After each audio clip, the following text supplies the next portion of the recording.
다산의 마지막 공부 조윤재 지음 청림출판 시작하는 글 다산은 이렇게 말했다. 나는 일생 동안 육경과 사서로 나의 몸을 닦아왔다. 그리고 경세유표와 목민심서, 흠흠신서의 일표와 이서를 지어 천하 국가를 다스리는데 도움이 되고자 했다. 이로써 나는 학문의 본말을 갖췄다고 생각한다. 그러나 알아주는 이는 적고 나무라는 이는 많다. 만약 하늘이 인정해주지 않는다면 저 횃불로 내 모든 책들을 모조리 태워버려도 좋다. 짐작하겠지만 이 글은 다산 정약용의 고백이다. 조선 최고의 실학자, 500여 권에 달하는 여유당 전서의 저자, 유교의 학문과 사상을 공부했지만 무조건 중국의 학문을 따르지 않은 뚜렷한 주관을 지닌 학자로서의 자긍심이 분명히 드러나는 글이다. 이 글은 오랜 귀양 생활 후 회갑을 맞아 스스로 쓴 묘비명에 실려 있다.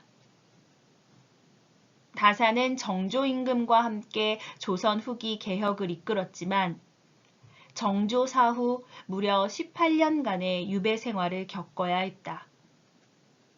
비록 어릴 때는 학문에 뜻을 두었으나 20년 동안 세속의 길에 빠져 다시 선왕의 훌륭한 정치가 있는 줄 알지 못했는데 이제야 여가를 얻게 되었다 라며 마음을 다스렸지만 억울한 유배 생활이 결코 쉽지는 않았을 것이다. 셋째 형 정약종은 처형을 당했고 둘째 형 정약전은 정약용과 함께 유배를 떠나 온 집안이 몰락한 상황을 겪어야 했다. 심지어 유배 초기에는 받아주는 데가 없어서 가난한 떡장수 노파의 비좁은 집에서 뒷방 생활을 했다고 한다. 바로 이러한 고난의 시기에 다산은 소학과 심경에 심취했다. 이 두 책에 자신의 생각을 담아낸 소학지연과 심경밀험은 모두 유배지에서 쓴 책이다. 다산은 심경밀험의 머리글에서 이렇게 썼다. 나는 궁핍하게 일없이 살면서 육경과 사서를 벌써 여러 해 동안 탐구했는데 한 가지라도 얻은 것이 있으면 설명을 달고 기록하여 간직해 두었다.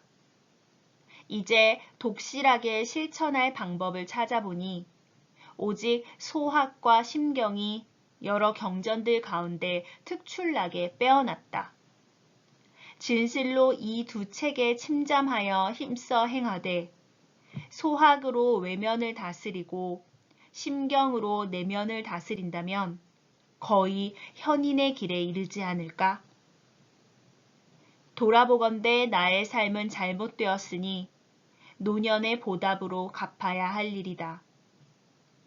소학지연은 옛 주석을 보충한 것이고 심경밀험은 몸으로 체험하여 스스로 경계하는 것이다. 이제로부터 죽는 날까지 마음을 다스리는 일에 힘을 다하고자 하여 경전을 공부하는 일을 심경으로 맺고자 한다.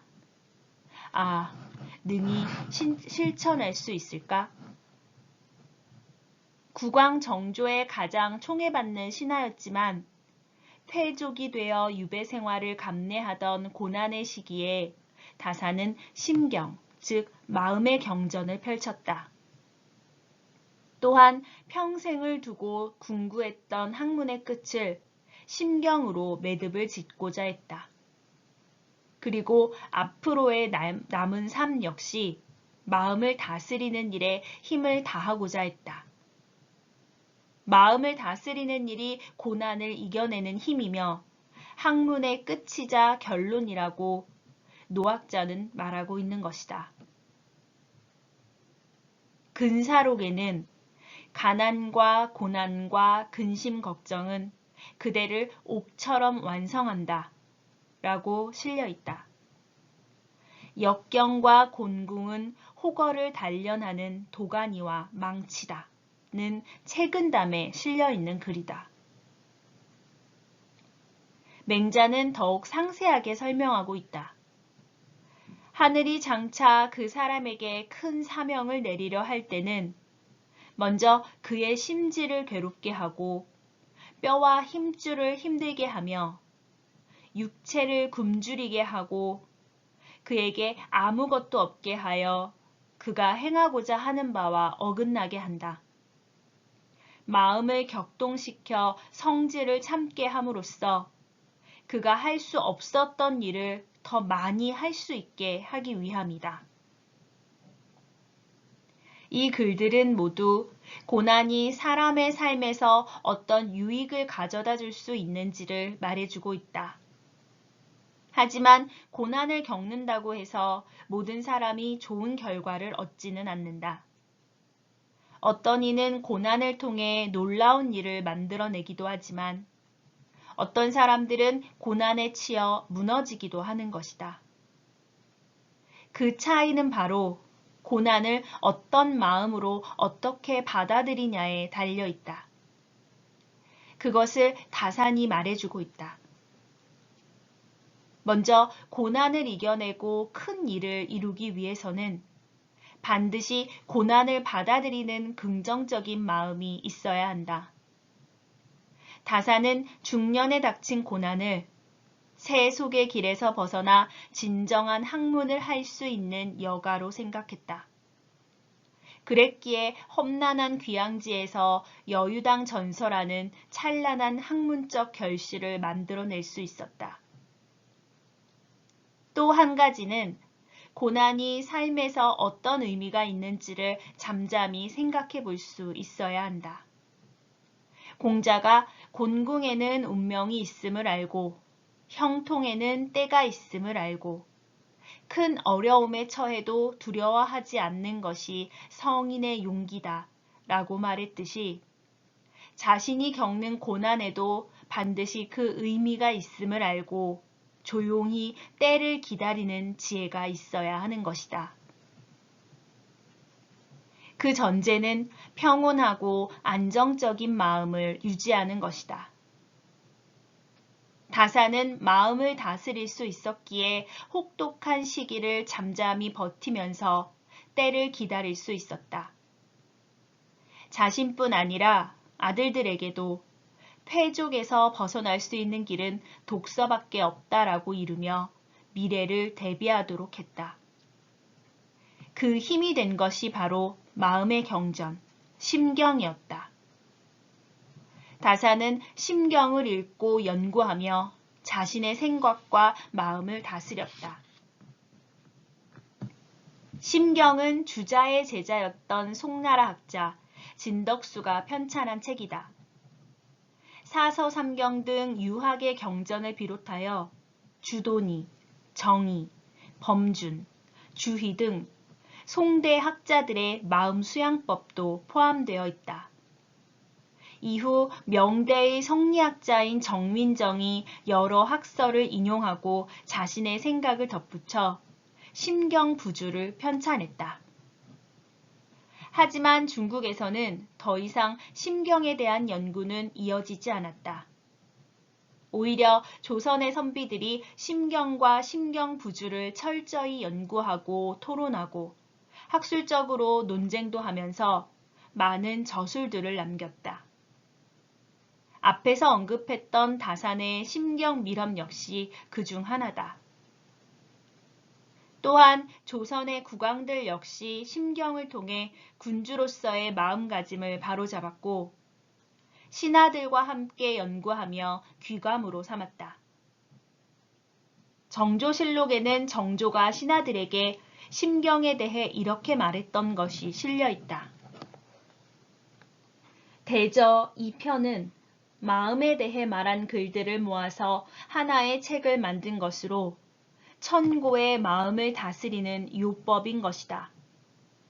진서산이 임금을 사랑하는 정성과 뒷사람들에게 은혜를 베푼 공이 진실로 크다. 경전의 큰 가르침과 성현의 중요한 공부가 모두 이 한 편의 글에 들어있음을 뚜렷이 고증할 수 있으니 말세의 어둠을 밝혀주고 말학의 본보기가 되는 전칙임은 물론 위로 황황에서부터 아래로 필서에 이르기까지 그 전체와 대용에 대한 공부를 함에 있어서 이 책을 버리고 무엇을 택하겠는가? 선정이 이른바 근사록에 못지 않다고 한 것은 참으로 절실한 말인 것이다. 내가 매번 이 책을 높이고 믿으면서도 평소 공부가 없었던 것을 부끄럽게 여겼는데 이제 경들과 함께 한두 가지를 강론해도 되겠는가? 정조는 다산과 함께 조선 후기의 개혁 정치를 이끌어내었던 위대한 임금이다. 학문도 깊어서 신하들을 오히려 가르치고 이끌며 문화적 황금기를 이룰 수 있었다. 앞의 글은 정조가 신하들과 함께 심경을 논했던 것이다. 정조 역시 심경은 경전의 가르침과 성현의 공부를 한 편에 집대성했다고 평가하고 있다. 나라를 이끄는 군주로서 가장 먼저 마음을 다스릴 수 있어야 나라를 제대로 다스릴 수 있다는 깨우침이라고 할 수 있다. 대학에는 잘 알려진 수신제가 치국 평천하가 실려 있다. 나라와 천하를 잘 다스리기 위해서는 가장 먼저 자기 몸을 가다듬고 마음을 바로 세워야 한다는 뜻이다. 그 전체를 보면 이렇다. 사물의 이치를 연구한 후에야 알을 얻을 수 있고 알미 지극해진 후에야 뜻이 성실해진다. 생각이 성실해지면 마음이 바르게 되고 마음이 바르게 된 후에야 자신을 닦을 수 있다. 자신을 닦은 후에야 집안이 바로 잡히고 집안이 바로 잡힌 후에야 나라가 다스려지고 나라가 다스려진 후에야 천하가 평안해진다. 천하를 통치하려고 하는 사람은 가장 먼저 학문을 닦아서 지식을 쌓아야 하고 바르게 뜻을 세우고 마음을 바르게 해야 한다. 정조는 바로 이것을 말하며 국왕으로서 나라의 올바른 통치를 위해 심경을 공부하겠다고 선언하고 있다. 맹자 고자장구 상에는 이렇게 실려 있다. 사람들은 닭이나 개를 잃어버리면 곧 찾을 줄 알지만 잃어버린 마음은 찾을 줄 모른다. 학문이란 다른 것이 아니라 잃어버린 마음을 찾는 데 있다. 맹자는 성공과 명예, 물질과 권세를 탐하면서 정작 소중한 마음을 잃고도 찾지 않는 사람들을 질책하고 있다.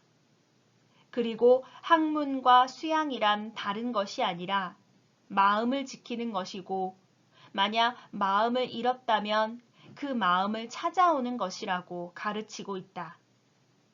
맹자의 이 가르침은 오늘날에도 절실하다. 현대인들은 마치 마음을 어딘가에 잃어버리고도 잃어버린 줄도 모르고 살아가고 있는지도 모른다. 마음을 잃어버렸다는 것은 곧 자아를 상실한 것과 같다. 마음은 곧 자기 자신이기 때문이다. 이런 극단적인 경우는 아니더라도 많은 사람들이 마음으로 인해 많은 어려움을 겪고 있는 것은 사실이다. 상처받을 말, 상처받을 일이 세상에는 가득 차 있다고 해도 과언이 아니다. 오늘을 살아가는 우리는 그 누구도 상처받지 않고는 살아갈 수 없을지도 모른다. 마음을 잃고 상처를 받았기에 사람들은 작은 일에도 분노한다. 그리고 분노를 절제하지 못한다. 또한 끊임없이 무언가를 찾고 있지만 가져도 갖지 못해도 만족하지 못한다. 갖지 못한 사람들은 불투명한 미래 때문에 불안하다. 사회의 불평등과 공정하지 못함에 분노한다. 가진 자들 역시 아무리 채워도 채워지지 않는 욕심 때문에 허무하다. 아무리 많은 것을 가져도 마음이 공허한 것은 가진 것들이 진정한 가치를 지닌 것이 아니기 때문이다. 또한 온전한 자신의 모습을 바라보는 것이 아니라 다른 사람과 비교된 자신을 바라보기 때문이다. 무엇보다도 힘이 드는 것은 결코 채워지지 않는 마음의 결핍이다. 외로운 것이다. 이제 이런 문제는 개인적인 차원을 넘어 사회 현상이 되었고 국가적 과제가 되었다고 해도 과언이 아니다. 고독사회, 분노사회, 사회적 우울증 등이 바로 그런 문제를 나타내는 용어들이다. 앞서 정조는 위로는 임금에서부터 아래로는 평범한 백성에 이르기까지 모든 사람들이 마음 공부를 해야 한다고 말했다. 대학에도 수신제가 치국 평천하의 가르침 다음에 천자로부터 백성에 이르기까지 모두 몸과 마음을 닦는 것을 근본으로 삼아야 한다고 실려 있다. 마음 공부는 신분과 귀천에 관계없이 모두가 해야 한다는 것이다. 한 나라의 임금과 유교의 경전이 마음 공부를 하라는 것은 그 당시 관례에서는 백성들에게 삶의 지침을 주는 것이다. 개개인의 마음의 다스림이 없이는 평안한 나라, 제대로 된 통치가 될 수 없다는 것을 깨달았기 때문이다. 오늘날도 마찬가지다. 얼마 전 영국에서는 외로움 장관이라는 새로운 직책이 생겼다고 한다. 잃어버린 마음을 찾는 일이 개인의 차원을 넘어 국가적 과제가 되었다는 것을 여실히 말해주고 있는 사례다. 이러한 때 나는 정약용이 최악의 고난에 처했을 때 마음을 다스렸다는 심경에 주목했다. 퇴계와 율곡을 비롯한 조선 최고의 학자들이 학문과 수양을 위해 치열하게 공부하고 논쟁했던 책, 정조를 비롯한 많은 조선의 왕들이 지도자로서의 마음가짐을 바로잡기 위해 읽었던 책들에는 무엇이 담겨 있을까 알고 싶었다. 그리고 마음을 잃어버린 시대에 정말 마음을 채워야 할 것이 무엇인지 궁금했다. 책에는 옛 선비들이 몸을 닦고 마음을 다스리는 마음 공부의 경구 37편이 담겨 있었다.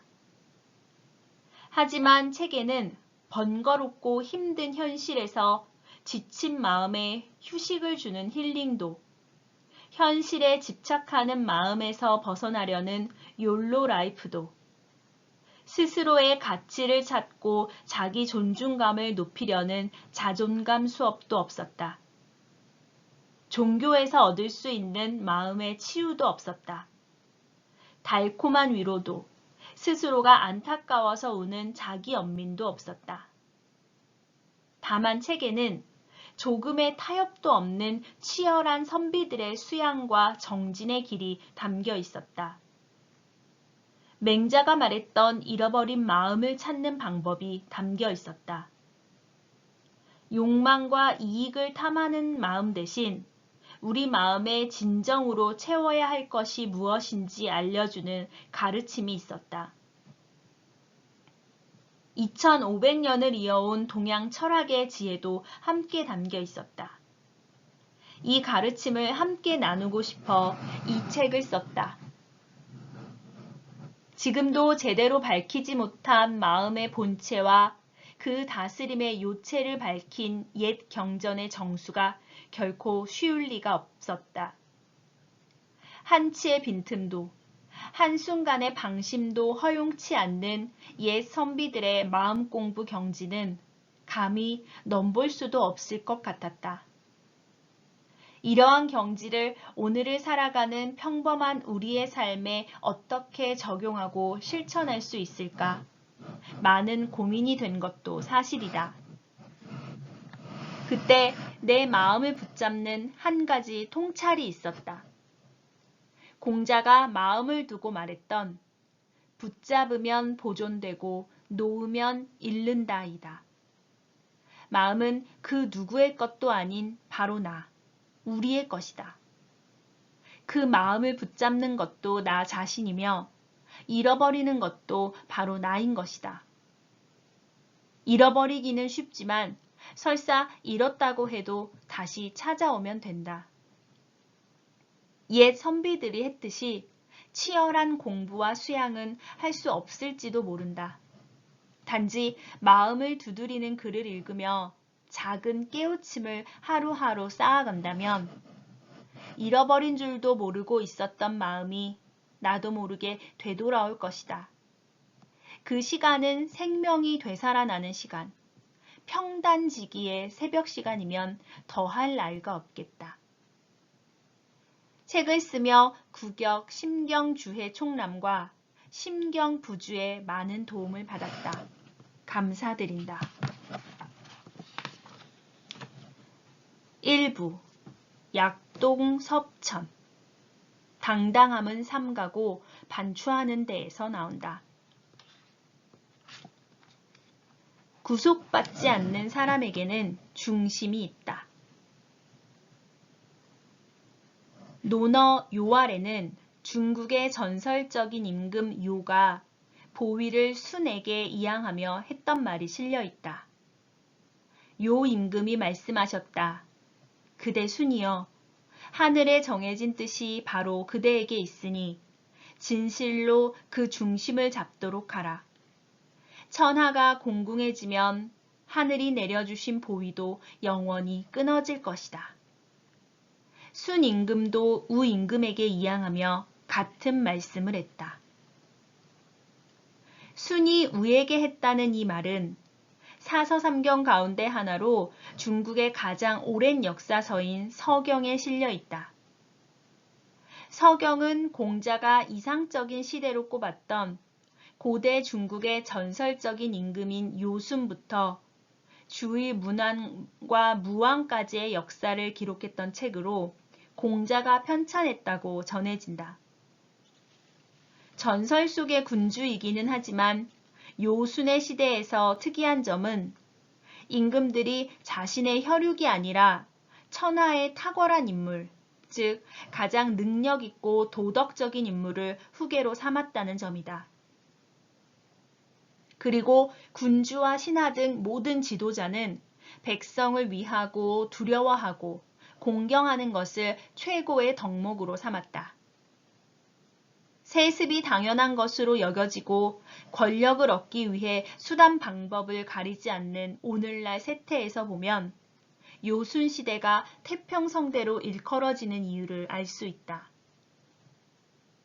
요 임금은 순 임금을 다양한 시험을 거쳐 후계자로 세웠고 순 임금은 2명의 탁월한 신하 우와 고요와 함께 나라를 잘 다스렸다.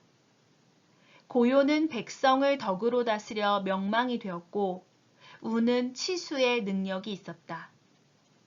순 임금은 땅과 물을 잘 다스렸던 우에게 하늘의 뜻이 있다고 하며 후계자로 지명했다. 그리고 많은 당부의 말을 해주었는데 그 중에 앞에 인용문이 실려있는 단락의 전문은 다음과 같다. 천하에는 그대와 재능을 다툴 자가 없으나 그대는 교만하지 않고 천하에 그대와 공을 겨눌 자가 없으나 그대는 자랑하지 않는다.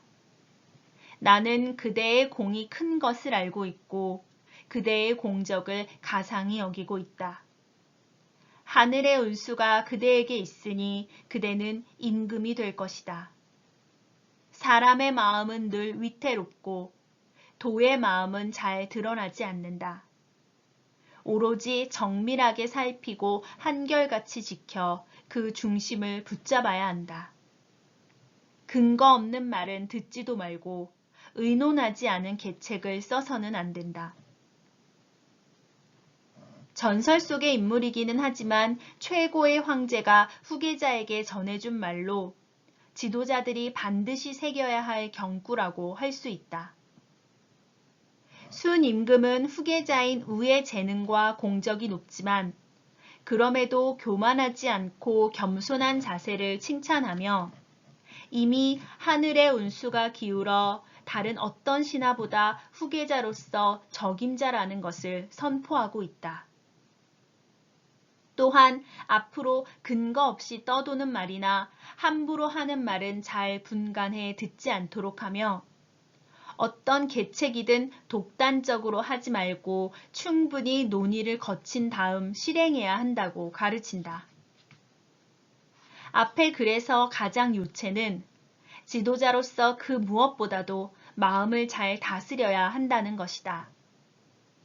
지금도 마찬가지지만 한 나라의 지도자는 나라에서 가장 큰 권력을 쥐고 있는 사람이다. 이런 사람이 자신의 마음을 다스리지 못하고 감정이나 욕망에 휘둘린다면 신하들은 물론 나라의 모든 백성들이 핍박을 받게 되고 심하면 나라가 망하는 결과가 초래되기도 한다.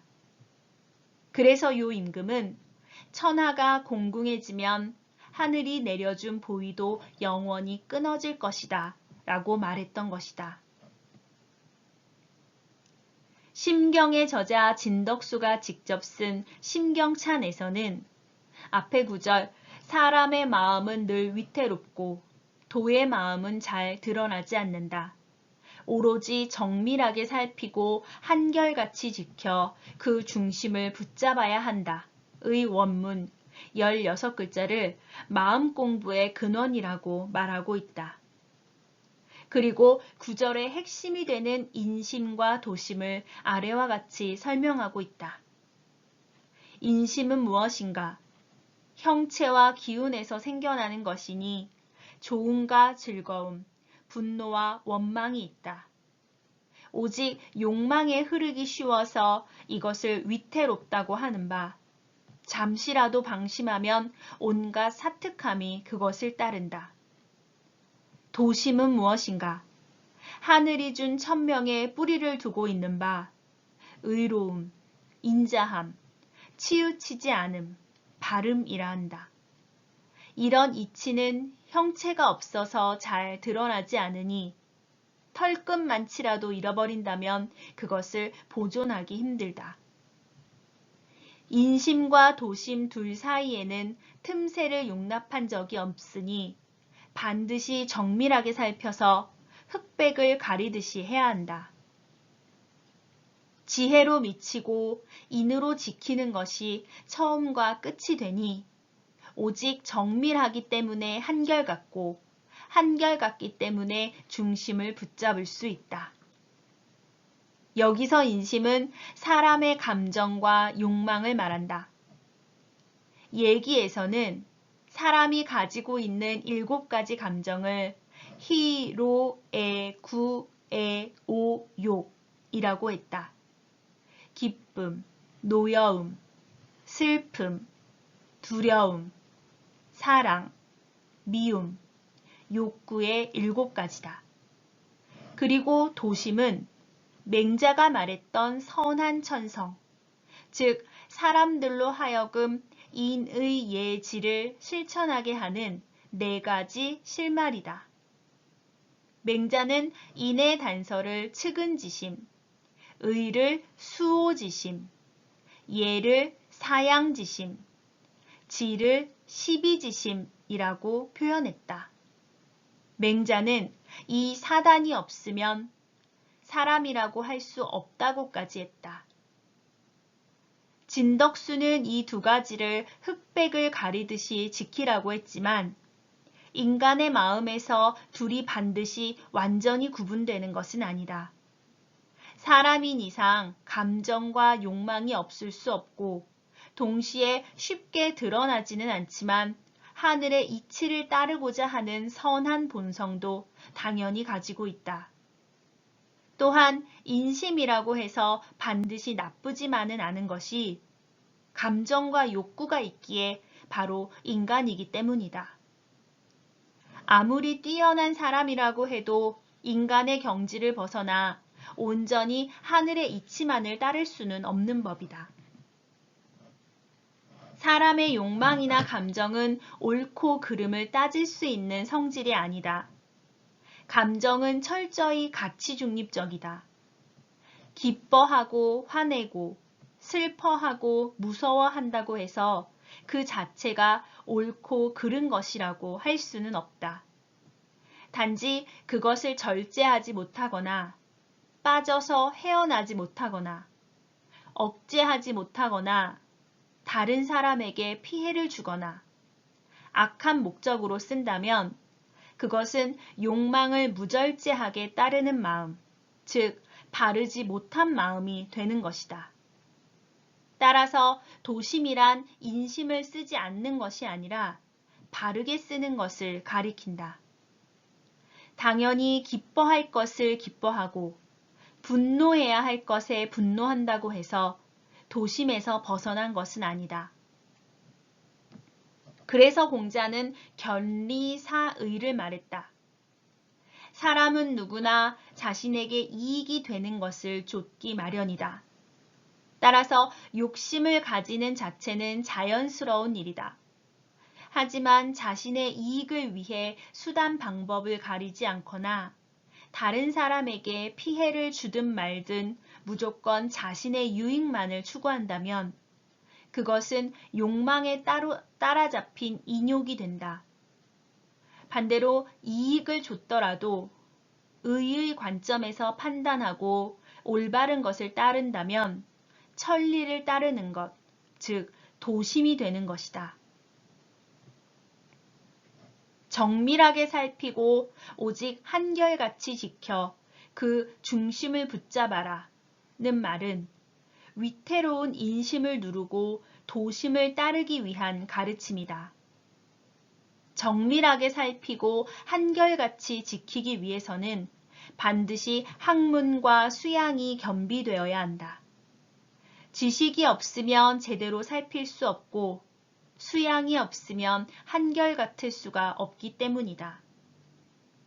중심을 잡으라는 말이 선뜻 잡히지 않을 수 있지만 중용을 통해 그 의미를 짐작해 볼 수 있다.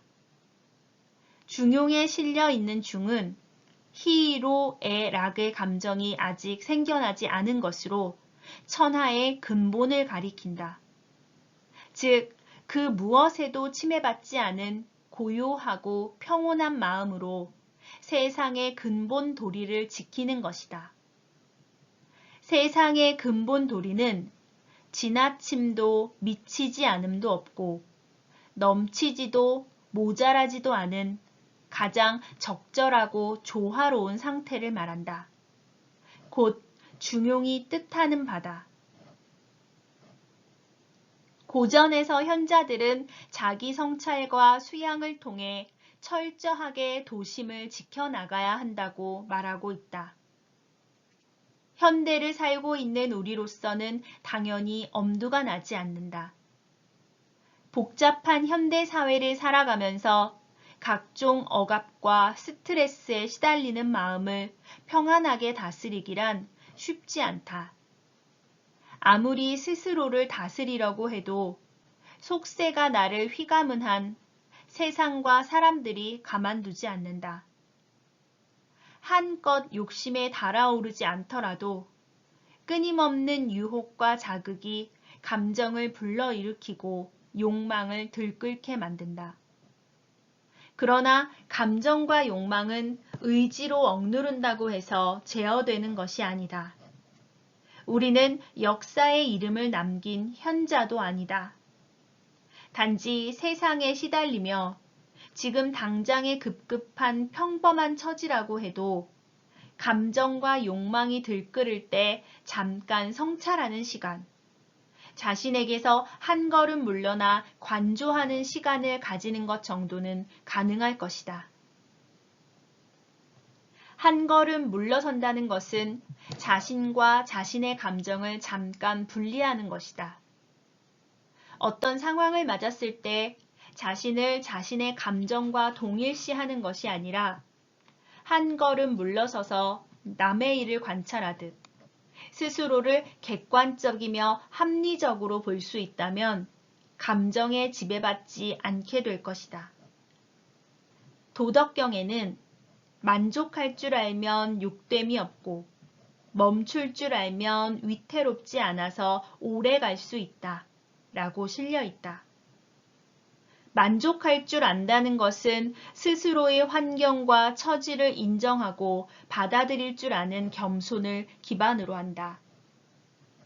멈출 줄 아는 것은 감정이나 욕망이 과잉이라고 판단되면 더 이상 휩쓸리지 말고 잠깐 멈추고 스스로를 돌이켜보는 용기다. 화가 솟아오를 때는 한번 호흡을 가다듬고 슬픔에 무너질 때는 무심하게 주위를 둘러보고 쾌락에 이끌릴 때는 잠깐 멈춰선다. 이렇게 상황과 그 상황 속에서의 자신을 객관적으로 바라보라는 작은 신호를 스스로에게 주는 것이다. 매몰되지 않도록 한 걸음 물러섰을 때 자신의 모습을 가감없이 분명하게 볼 수 있다.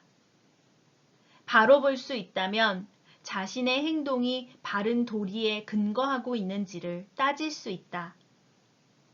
스스로에게 부끄럽다면 그 일에서 떠나야 한다. 부끄럽지 않다면 과감하게 계속하면 된다. 성인이나 현자가 아닐지라도 일상에서 휘둘리지 않는 연습을 차근차근 실천한다면 적어도 어제보다 나은 사람은 될 수 있을 것이다. 바르지 않은 길 앞에서 멈출 줄 아는 사람이 바른 길을 갈 수 있다.